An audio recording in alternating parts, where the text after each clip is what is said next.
Today we're back for another episode of the Weekly Rundown. That is the show where we give you reviews, news and previews. Mission Impossible, The Final Reckoning. Yes. It's an interesting one where this is a film that is backloaded. Yeah. I don't think there's a person alive who can say honestly that the first 45 minutes, an hour, is like good filmmaking. It felt to me like they wanted this to be two films. Yeah. It feels like they wanted these stunts almost. Like they were like, we've got these action set pieces, we need to put them in. Like, I need to jump off of a cliff. I need to blow up a train. I need to go in a submarine, need to do a bike. They were like, we've got 5 stunts here. We can only...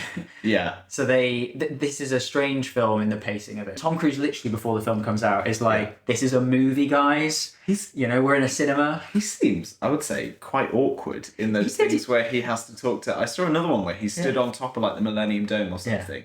And he's like, hello, London. Get ready to... And it seems like when he's not been told exactly what to say, it's... He didn't have that movie star energy in that intro. It was definitely, this is a cinema where movies are shown. We're sort of talking, we're being Debbie Downers right now. We did love this film. This has, I think, my favourite sequence, which is probably actually, I think, maybe different for your favourite sequence, which is the submarine bit for me. I don't know, that was, I think, the best thing I've seen in a Mission Impossible film. For me, it's the bit on the biplane. That was incredible. And the thing is with both of these, it's because you know kind of what went into them. You kind of know a little bit of how the sausage is made, but it's still magic. If we say this is one of the best films you can see this year, people will sit down in the cinema and they'll do what we do, which is a bit of a... Really? Whoa. Okay. Because it's just about the tension it gets from the action. The story is nothing special. What's going on in the film is very much just, it's the end of the world. You've got to save it. And then you're hooked in the submarine stuff, but not so much because you're like, I wonder if the world's going to die to do this. Because, you could say... the villain's not in it that much for it to be that impactful. I preferred the villain in this one. Like, it wasn't bad. I just liked what he did in this one more. He became more untethered, more unhinged. As he has kind of lost his direction a little bit. He's just kind of going a bit wild, and I liked that. I liked seeing that. Because this is the final one, or is it supposed billing itself as that? They added in a lot of callbacks. They added in the connection with the villain, so that's where they went, this guy's important to Ethan Hunt. But then it didn't really feel like that throughout. Like they didn't have a showdown where they were like, this is it. This is 30 minutes. This is 30 minutes in the making. This is 30 years in the making. This showdown. It's like, you're the final boss. He just felt like another guy. At the end, which is fine. Like if he had just been another guy, that's absolutely fine. But they'd obviously added in that link in the previous film. But like it didn't feel like this is the big... Oh no, but I prefer that. I don't want him to be the architect of all the misery. But they did build up a lot of this film as being like, this is the last one. This is it. Like there was a lot of emotion in it. Like rather than there being tactical planning, it was a lot of like, I don't know how we're going to come out of this, but give me a gun and we'll see where we get. It was a lot of like, this is like there were no masks in this film. Was there any espionage? He was just sort of throwing himself into danger. And getting out by the skin of his teeth. There were masks. Was there a mask? It's early in the film. It's where the Pom Klementif character... Oh, yes, there was... Yeah, sorry, it's because that was 30 seconds of film before the next 30 seconds. Flying around, It really does. It really does. But it's great fun. This is it. It like once it starts... looks amazing on big screen. But it maybe has that Phantom Menace effect of like you've watched the whole first half of the film, you're a bit like, oh, I don't know. And then at the end it's like, oh, but here's something really cool. But no, I feel like this didn't finish it. Like I'd be happy to do Mission Impossible 9 or whatever we're on. Because they didn't really give Ethan like he didn't have like an arc to me. He like just did his job again. So this is a good film, but it is flawed. Phoenician Scheme, the next film that we're going to review, it's quite a bright film. It's very colourful. It's Wes Anderson, so you have the same kind of trappings of all of that, the composition, the line delivery, the costuming, the period setting has become more and more a thing for him. I loved it. I loved it. It was great fun, and the more I think about it, the more I like it. Benicio del Toro was fantastic, and the what is it, Mia Probably should have memorised her name before doing this, but she was great. I hadn't seen her in anything, and she was a revelation for me. It was more 3D than the other Wes Anderson movies, like recent ones. Mm-hmm. It was because they were stop motion. Because they were stop motion, but like Isle of Dogs, French Dispatch, Astro City, and the Roald Dahl ones were very much like super deadpan, like literally like paintings in the background, sort of stuff, and like sets. Whereas this one felt like they were in places. Like the world was a bit more expanded. It didn't feel like these characters existed just for the hour and a half you were with them, which is one of the things that I struggle with Wes Anderson films. As they end, I can't fathom those characters existing beyond the film's runtime. Right. Because they are just in that moment of film. Whereas this one, they gave the characters that little bit more. And also there is more of a character arc, I would say, in this one. Yeah. Like the people are changed by the course of this film. Yes, rather than just like I'm a kooky guy who does this. Yeah. And by the end of the film, I'll be a kooky guy who still does this. So I think I agree with you. But it lifted it, like it was paced like a movie. But it had twists at points, it had plot revelations, and it was acted as well. Like it was put into segments that increased the tension with each one. Yeah. So it was obviously very low key because it's Wes Anderson, but it was still doing the same movie stuff. Yeah. It was getting you to emotional points, but doing it in a Wes Anderson style. So that it was more accessible. I think this is one of his most accessible ones since the Grand Budapest. Yeah. And that doesn't mean it detracts from the style of it. He's just added stuff, I think. He's not taking anything away. Yeah. But I think you could very much watch Grand Budapest, enjoy it, and then go on to this and be like, that still feels similar. Grand Budapest maybe has more of an emotional heart to it. Yeah, I think that's still the best one. It's the most accessible, most definitely.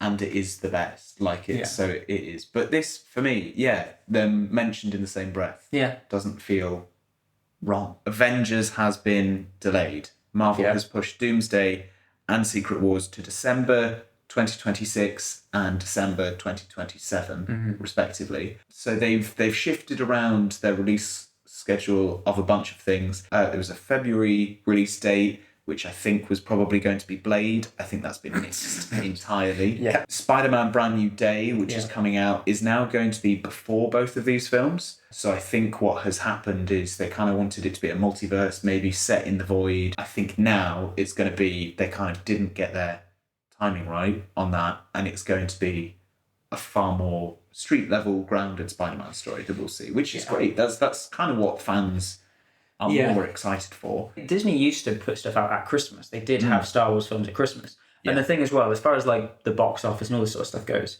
Christmas is where you get long sort of staying power. So you become more of a discussion point. Like you can think about when Avatar came out and when No Way Home came out. Yeah. They feel like a bigger part of society than like when Superman's going to come out. You're so right with No Way Home being at Christmas. You really felt that. Yeah. Like it extends that cultural relevance.